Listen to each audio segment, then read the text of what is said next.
Иртен иртүк Нурлатылар мәңгелек ут янындагы мемориалга агылды. Район һәм шәһәр предприятие оешмалары, мәктәп һәм мәктәпкәчә учреждениеләр коллективлары, җәмәгатьчелек, чәчәкләр һәм веноклар куйды. Мы, наше поколение, будущее поколение, которое идет за нами, вот здесь очень много детей, должны помнить и чтить память тех, кто завоевал вот нам такую красивую, счастливую жизнь. Әрнү хисе һәм фидакарлык белән сугарылган көн, 77 ел элек башланган Бөек Ватан сугышы йөрәкләргә төзәлмәслек яра сала.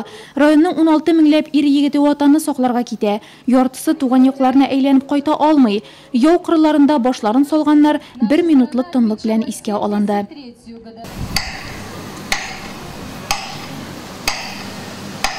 Бүгінгі көндә районда 28 сугыш шахиты яши. Сугыш башланганда Серафима Абрамовага нибары 7 яшь була. Әлеге дәһшәтле еллар бүгендә хәтерендә.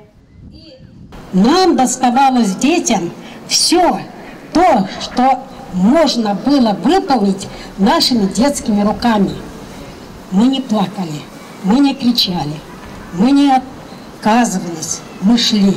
Ватанга мәхәббәт һәм ветераннарга шиксез рәхмәт иң яшь Нурлатылар күңелендә дә яши.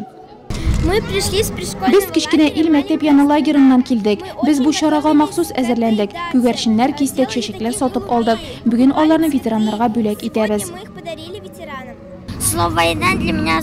Сугыш дигән сүзне мин авыр вакыт дип аңлыйм. Илебезне, ватанны, Россияны саклар өчен ветераннар гомерләрендә кызганмаган, илебезнең шундый каһарманнары булуына без бик шат. Һәлак булучыларны Нурлат мотоциклчылары җәмгыяте вәкилләре дә искә алды. В день памяти и скорби. Хәтер һәм матәм көнендә без мотоциклчылар җәмгыяте вәкилләре җыелып, сугышта һәлак булганнарны искә төшерергә уйладык. Безнең киләчәк илебез өчен һәлак булган ветераннарга мәңгелек дан.